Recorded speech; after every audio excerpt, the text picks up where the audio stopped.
Liewe vriende, ek is Dani van Dijk en ek deel baie graag met u 'n paar gedagtes rondom die disipel met die naam van Jakobus. Nou in die vroeë kerkgeskiedenis was hy genoem Jakobus die Grote. Nou Jakobus se naam word afgelei van Jakob. Jakob van die Ou Testament. So ons sien dat Jakobus kom uit 'n tradisionele agtergrond.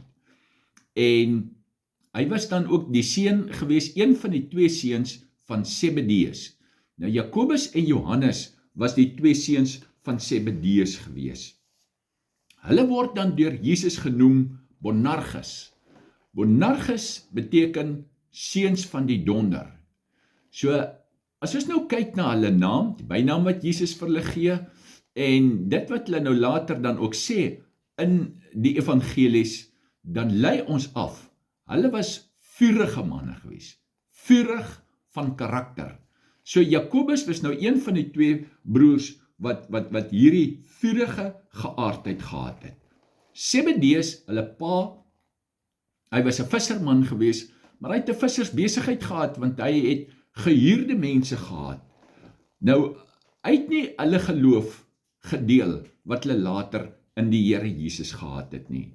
Hulle ma aan die ander kant was Salome, van wie ons dan ook heelwat lees in die evangelies en in Handelinge. Nou, daar word beweer, dis nou 'n redelike sterk bewering, dat hulle neefs van die Here Jesus was, en dat Salome en Maria redelike bloedverwante gewees het. So, dit dan in baie kort die agtergrond van Jakobus die Grote. Nou, ons lees in Matteus hoofstuk 4, vers 21 en 22. En toe Jesus daarvandaan verder gaan, sien hy twee ander broers, Jakobus die seun van Zebedeus en Johannes sy broer, en hy skei saam met hulle vader Zebedeus besig om die nette heel te maak, en Jesus het hulle geroep. En hulle het dadelik die skuit en hulle vader verlaat en Jesus gevolg. So daar sien ons, dis nou waar Jesus hulle roep, daar by die viswater. Hulle los alles, hulle los hulle pa, hulle los die besigheid en hulle gaan agter Jesus aan. Wat op sigself vir ons 'n baie groot verhaal vertel. Want dit was tradisioneel gewees, as die pa besigheid gehad het, dan die kinders gekom en die kinders was deel van die besigheid en hulle het dan later aangegaan, hulle dan ook vir die pa gesorg. So hier los hulle alles net so in 'n oomblik en hulle gaan agter Jesus aan. Nou as ons nou kyk na die disipels, dan sien ons, daar was 3 van die disipels wat die binnekring van Jesus gevorm het.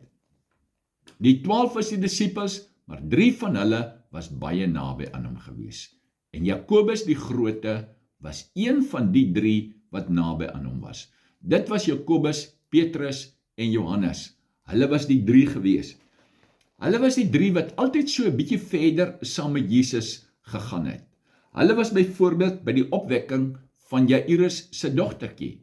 Toe Jesus almal uitstuur, toe kan Jakobus en Petrus Johannes kon daar by wees en hulle het gesien hoe dat Jesus hierdie dogtertjie uit die dood lewendig maak.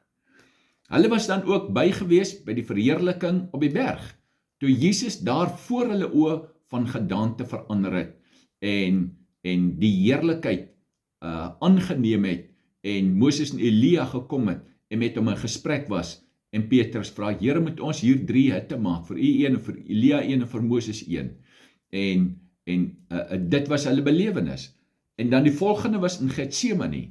Die 12 het daar by of dan nou die 11 wat oorgebly het daar by die ingang van Getsemane gebly. Jakobus, Petrus, Johannes het 'n eentjie verder gegaan en hulle kon gesien het hoe dat Jesus bid.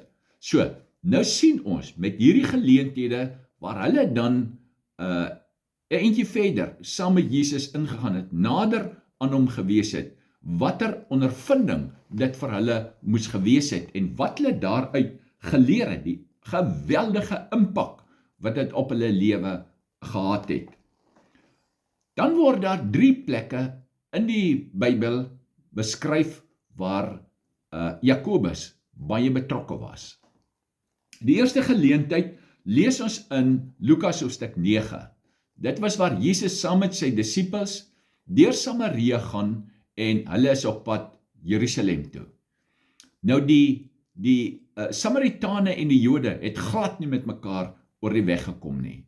'n Samaritaan was vir 'n Jood soos 'n hond gewees. Hulle het ook die honde genoem.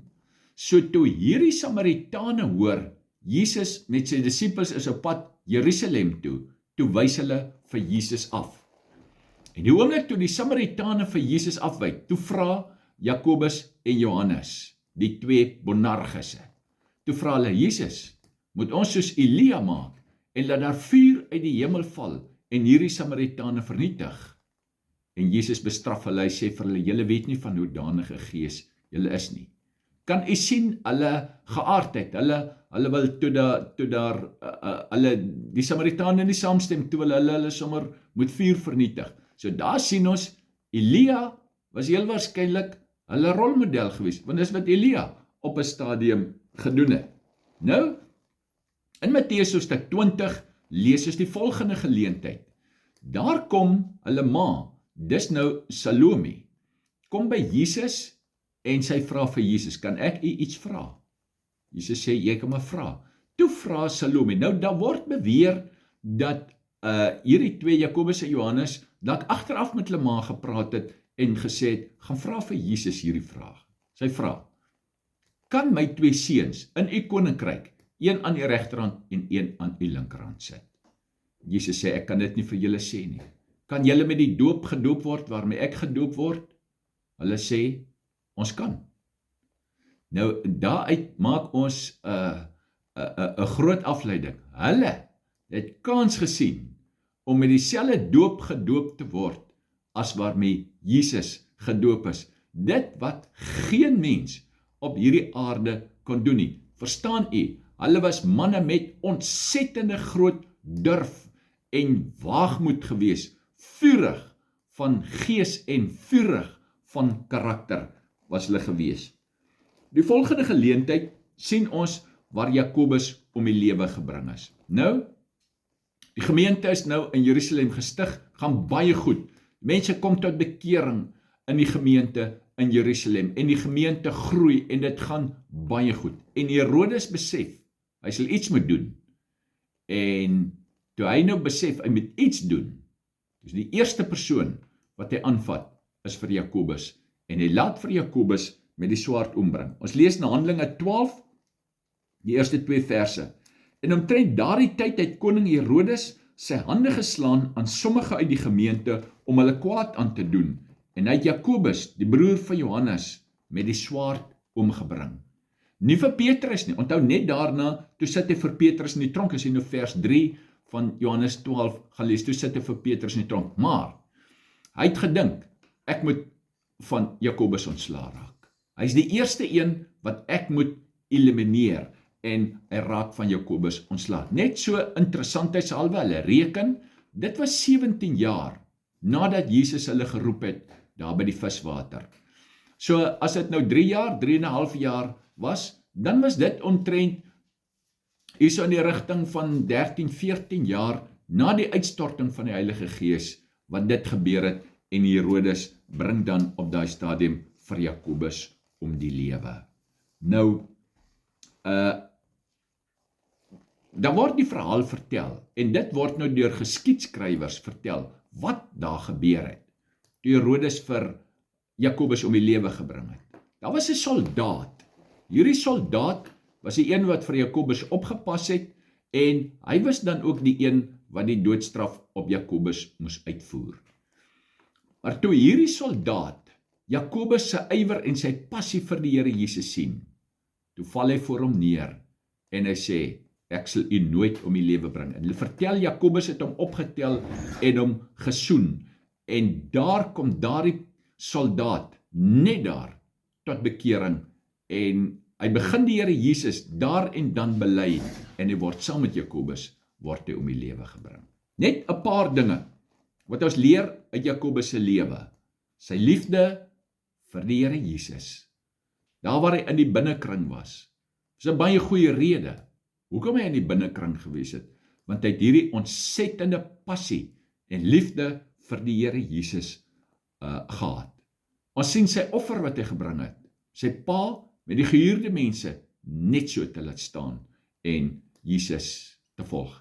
En dan die verandering, ook soos 'n Petrus, die groot verandering van 'n Boanerges. En dis die een ding van elke persoonlikheid, hy moet geheilig word. Elke persoonlikheid moet geheilig word. Eerste disipel wat dan 'n marteldood sterwe. En is dit die lewe en die les van Jakobus. En mag die Here Jesus by elke een van ons 'n Jakobus maak. Die Here help ons. Die Here seën u. Die Here gee ons groot genade. Die Here sal jou seën en jou behoed. Die Here sal sy aangesig oor jou laat skyn en jou genadig wees. Die Here sal sy aangesig oor jou laat skyn en jou vrede gee.